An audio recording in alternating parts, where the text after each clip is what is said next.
Thanks for tuning in to this episode of MetriSight. I'm Beth Schultz, Vice President of Research and Principal Analyst at Metrigy. And with me today is Steve Hamrick. Steve is the Vice President of Product Management at Slack, which is a Salesforce company. Now, Slack was one of the earliest providers of team collaboration, really helping to popularize the idea of persistent team chat that is in widespread use within the enterprise today. I invited Steve here to talk about Slack, not only from a collaboration perspective, but also for its importance in driving a positive employee experience. So welcome, Steve. Thank you for having me here. It's a pleasure. Great. So let's start with a little bit of a background. How long have you been at Slack? What's your main focus there? I've been at Slack for almost 4 years, which I cannot believe. It's gone by in a blink. And my main focus is to look after enterprise product management. So in my role, I really work with our enterprise customers to understand how to adopt Slack in a way that's transformative and the most valuable possible for medium and large size enterprises. Okay, so with that in mind, how do you see companies thinking about Slack in relation to providing a good employee experience? So I think most customers know Slack for what you mentioned off the bat, right? They think of it as a platform for messaging amongst both individuals and teams. And certainly that is one of the central values that Slack provides. And I think any good modern workplace experience needs to have collaboration as sort of the central experience. Slack in particular, our focus has been how do we help you share and search knowledge across the entire organization? So for most organizations that adopt Slack, they're actually looking at it as a company-wide knowledge base. And so that's definitely the centerpiece, right? But what's most important, I think now, where most organizations are thinking about how do they get more value out of Slack, but more value out of their workplace experience tools, and how do they do more with less, is all about automations and how do they allow and afford their employees the ability to tailor the work that they're doing on a daily basis. I think the last few months worth of economic conditions have forced all of us into this position of not having the luxury of doing the same amount of work with the same amount of resources we had previously. And so everything that companies can do to help make their employees more efficient by allowing them to automate the way they do their work is really valuable. And for Slack, that also means being able to bring together all the applications that you use on a daily basis into one single experience, which is true for most medium or large size organizations. Most employees are swimming in applications. They're trying to navigate between 5 or 6 different applications that's requiring their attention. And sometimes just next steps that are incredibly mundane, right? Just press a button and the actual next step happens. There's very little that you have to do in that experience. And that's something that Slack brings to bear with our app ecosystem and our platform, allowing you to do those lightweight, easy to do customizations and workflows.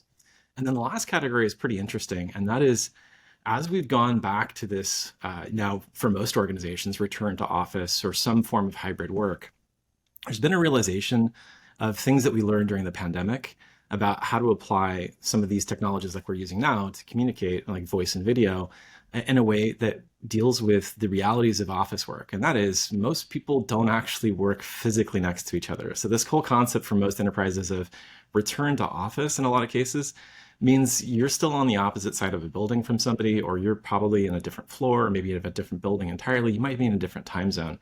So Slack's really focused on how do we allow you to connect and engage with everybody in this new sort of hybrid world, and in this world where in a lot of cases you just want that quick interaction with your colleague, right? It's not a replacement for those in-person moments that do definitely matter, and being able to get into a meeting room occasionally is certainly important. But sometimes you just want to have that quick 5-minute conversation and do it over voice and video, and that's something that Slack also brings to bear. It's just allow you to connect and engage everyone, no matter if they're inside or outside your organization, or if they're working in the same office location or a different physical location from you. I'm curious, with all that said, over the years, we've heard this term sort of digital workplace hub or workspace hub or connected workspace. Is that, and we have talked about Slack in terms of team collaboration, but is that sort of where you're gravitating towards, is sort of that broader space? It's been where our customers have also been pulling us. And it's been really interesting for me because my heritage and history is all in portals and then enterprise social networks. And I've watched this evolution where certainly intranets and internet platforms they have their place in organizations, but the center of gravity for where work is happening more increasingly in places like Slack, because that's where people's attention is, right? That's where they're spending their time. And there is really no job anymore, very few knowledge worker jobs, especially, where somebody's sitting at a desk with a computer, where at some point in the day, you don't have to collaborate with someone else to get your work done. And so I think that's why the gravity has changed from intranets and portals being sort of that experience to bring together those applications to a solution like Slack, where we're bringing together the real-time collaboration aspects with automation and integration to applications. Okay. Now, you had mentioned return to office and what that really means, but of course, what preceded return to office was work from home, and one of the things that we sort of, I think, kind of bubbled up during that period was the idea that these collaboration apps really are the source of a lot of behavioral data, and if you can understand how employees are engaging with those applications, you can sort of complement what you know from more traditional employee engagement data and get sort of a more well-rounded view of the employee, maybe help with productivity, well-being, or what have you. So I'm wondering at a basic level, what kind of insight can companies get from Slack about how employees are behaving throughout the day, and then what kind of effect that may have on their experience with the company? So I've certainly seen this in kind of roughly three major categories of sophistication when it comes to using what insights and analytics that Slack provides. So I'd say level zero is where you're just using Slack's insights to manage the day in, day out, manage channels, manage applications, manage the overall content to keep that well organized. And that's sort of level zero, very basic sophistication, mostly around administration. Then level one is sort of in the middle, where now you're actually looking at how are people using Slack? So are they using it in direct messages primarily? Are they using it channels? Is it public channels versus private channels? Are they connecting across the organization? So are people actually breaking down silos because they're working in Slack? And then that third tier of sophistication is now where you're thinking about what return on investment am I getting from the investments that I'm making in my Slack experience, right? So I'm bringing all these applications in, I'm bringing all these automations and workflows. I'm encouraging folks to break down silos across the organization and look at Slack increasingly as this company-wide knowledge base. And then what kind of return on investment am I getting? So some of the insights that we provide out of the box as an example are your app dashboard that tells you all about the apps that people are using, how they're using them, in what context, what triggers or application functions they're using.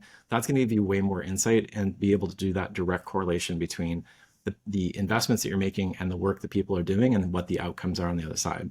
There's probably one level beyond that, which is I've seen customers actually take all these metrics, which we all supply in the baked-in dashboard experience, but also in an API experience, and bring that to a separate outside BI system. Because in a lot of cases, if you really want to delve a level further into sophistication, you've got to understand, what metric you were trying to move. So it might have been what my sales pipeline looked like. Was I driving better results from a sales perspective and opportunity close rate because I was leveraging Slack for account management? If I'm doing development processes in Slack, am I delivering new features with less bugs at a faster rate, right? All of those things are things you're going to typically need data from the transactional system to tell you about, whether that's your backlog management system or your CRM or something entirely different. So those last two levels, those highest levels, it almost seems a little bit too idealistic, or maybe pie in the sky, right? So, what are you finding in terms of how IT leaders or whoever it is that's making the buying decision around Slack, what are they asking about at this point? Do they understand that kind of the value that can come out of it in that way? Or are we still in a sort of I say less sophisticated, but they're not really thinking about that on that level at this point?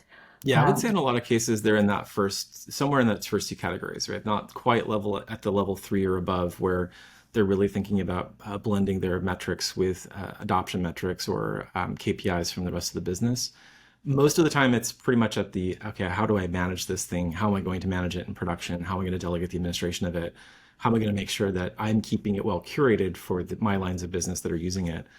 And sometimes it's in the middle. Like they may have very, very specific, but very generic mandates, right? Those generic mandates could be, as an example, I've talked to companies that are comprised of a lot of acquisitions. In a lot of cases, there's a company top-down mandate to make sure that those acquisitions become more cohesively a part of the main organization. In which case, the thing I mentioned earlier, looking at who's collaborating with whom, how are those channels being used in a way that actually helps you break down those organizational silos.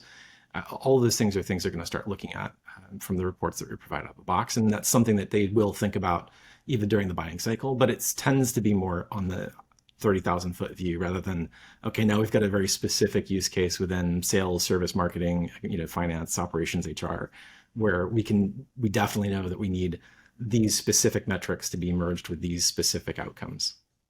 Sort of all wrapped up with understanding, or I would imagine wrapped up in understanding what, what the business's digital workplace goals are, Correct. and understanding how to make Slack fit within that. Absolutely. I know we had talked earlier, Steve, and when we did, you talked about the danger of using usage analytics as a surrogate for Yeah. business value. Can you explain to our audience a little bit about what you meant there? Yeah, so one of the things I've definitely seen as a pitfall is getting stuck or stalled out at that second level because you're looking at the usage metrics and they might be telling you a story that's sort of incomplete, in part because you're not able to match that with qualitative information, or maybe you're not doing the next level down of actually trying to draw the dotted line between the usage and the actual business outcomes. And what I mean by that is sort of the scourge of the status quo, I've called it. You Mhm. might just have lifted and shifted processes you were doing previously in email where you were just kind of instantly firing off an email to somebody else and it was completely siloed. And all of the time it took is reduced, yes, because it's real time. And yes, there's adoption. And yes, you're seeing people send messages to each other, but you're not really stepping back and thinking, was this the most efficient way for the work to flow in my organization? And so you can sort of fall into this pitfall of, well, the usage metrics look good. Ergo, I don't need to do anything to go a step further in the way I'm deploying this and the way I'm thinking about these use cases, because from my point of view as a sort of IT owner of this infrastructure, it looks like it's well used, which is generally true. But knowing what it's used for, getting some of that qualitative data to merge with some of the quantitative data you're getting out of our dashboards and reports can be a really useful way to sort of gut check whether or not the kinds of usage you're seeing are leading to the transformations and the outcomes that you really want. It's all about getting those business metrics, knowing whether you're succeeding. So that's great. We also had talked earlier about a couple of more recent Slack offerings, one service swarming and most recently Sales Elevate. So give us a high level overview of those and then kind of the general strategic approach that Slack has for them. So service swarming has actually been out for a couple quarters now, and it's been one of the fastest adopted Slack and Salesforce scenarios. And in part, we just really identified an immediate market need.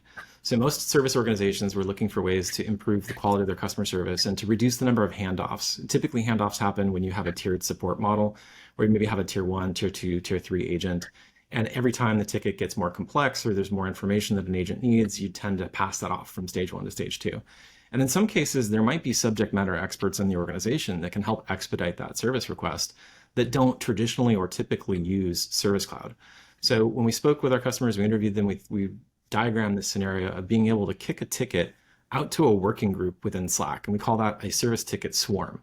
And those swarm members could be agents, they could be other employees, maybe they're subject matter experts or technical experts that are helping to expedite the completion of that actual ticket.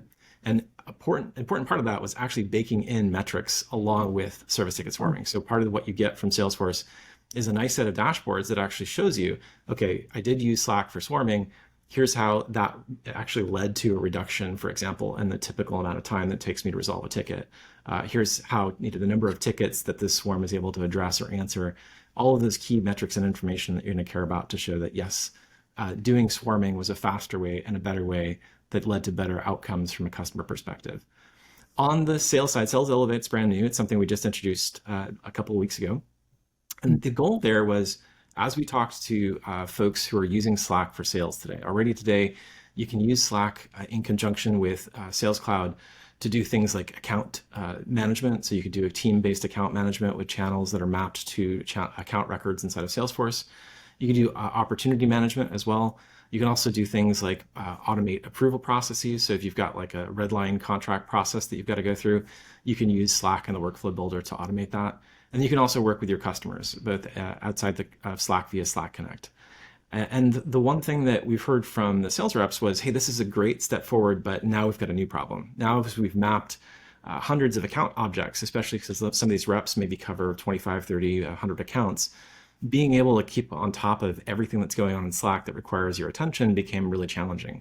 And when we also looked at some of the things that reps were doing on a daily basis, we found 72% of their time was actually spent on administrative overhead. So we looked at what are ways we can reduce some of that administrative overhead? How can we present Slack as a singular starting page experience that just brings together all of the information that they need to pay attention to the KPIs, the places where there's maybe deal alerts or places where they need approvals on a specific account or contract, anything that requires their attention, including, and maybe most importantly, updating their opportunities. And this is something that we found a lot of reps tended to defer or just not want to do because it was tedious and it took time, and maybe they just put it off until the end of the week and there's no time to do it.